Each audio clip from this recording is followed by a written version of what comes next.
The human mouth is full of millions of germs, and most people don't practice good dental hygiene. So naturally, any bite is going to become infected, no matter from whom. These people don't have some sort of voodoo hoodoo disease. Yes, but Dr. Collar, Look, David, what you fail to realize is that most of these so-called experts are looking in the wrong direction. The problem is not chemical or biological, it's psychological.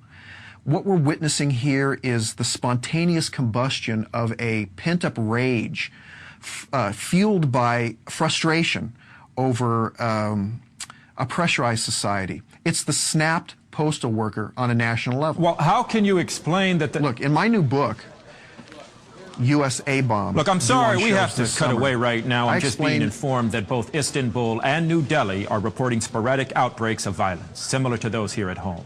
And clearly, this is no longer an American...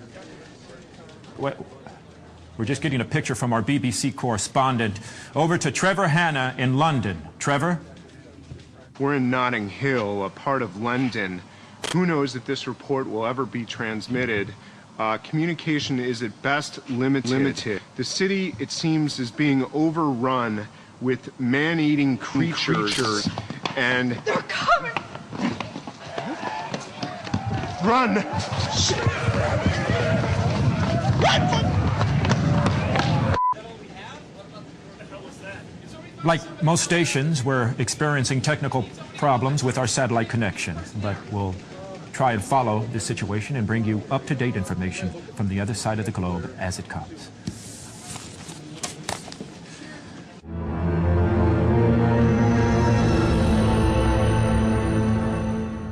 We now have word on the situation in New York. All bridges and tunnels to Manhattan are being destroyed, and a barrier of Coast Guard craft is taking up position around the island. We don't know, however, if this is to keep people from getting in or getting out.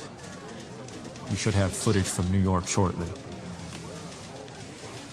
State and local authorities are urging communities to form clean and sweep teams. We'll now go live to Monroeville, just outside of Pittsburgh, where one of these sweeps is currently underway. Danny, come on! Put another round on that woman over there. She's a twitcher. She's a twitcher. We get these twitchers. We shoot them, they go down, they keep moving. We can't tell if they're dead or not. Head, dead. Yeah, we sure got a lot of them today. But you know what the bad part of all this is? I know some of these people. I know some of these people that we're putting down. Well, what are you gonna do? Has to be done. One of these guys was a real estate agent. He sold me my house. He was over there. I guess he's over there now. Anyway, that woman right there, I think I did her. I can't reach Philadelphia. The AP wire This can't be just right. went down. We have some startling information from Fran Parker, live at the Hammond County Medical Examiner's Office. Fran, what I'm about to show you is one of the most horrific... Stand back, and I told you, please keep your distance. You can see how dangerous it is. No person has survived this disease. And I can assure you that every victim that has come into this hospital has turned out just like this. They have died on the table. Okay. What has happened, though, is that they have actually come back from the dead. So you're telling me this man has come back to life? I know it sounds absolutely impossible, but what we're talking about here is reanimation, but of dead matter. Look at this one that I was given an autopsy to. During the whole autopsy, he never stopped moving. And I took out his heart and half his digestive tract. What I'm trying to tell you is... Oh, my God. The dead are walking. That's all I can say. Well, how are people supposed to protect themselves, Doctor? This is the most contagious disease I've ever seen.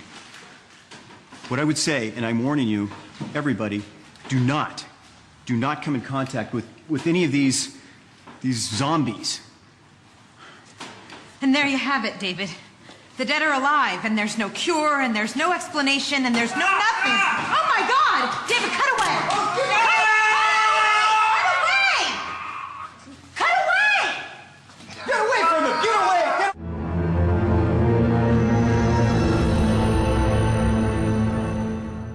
So they are dead. Yes, in that the circulatory, respiratory, and other vital functions have terminated, these subjects are technically deceased. Please just let me get through this and then I'll take questions. The infection is spread through direct fluidic contact. It must enter through the bloodstream through an open wound.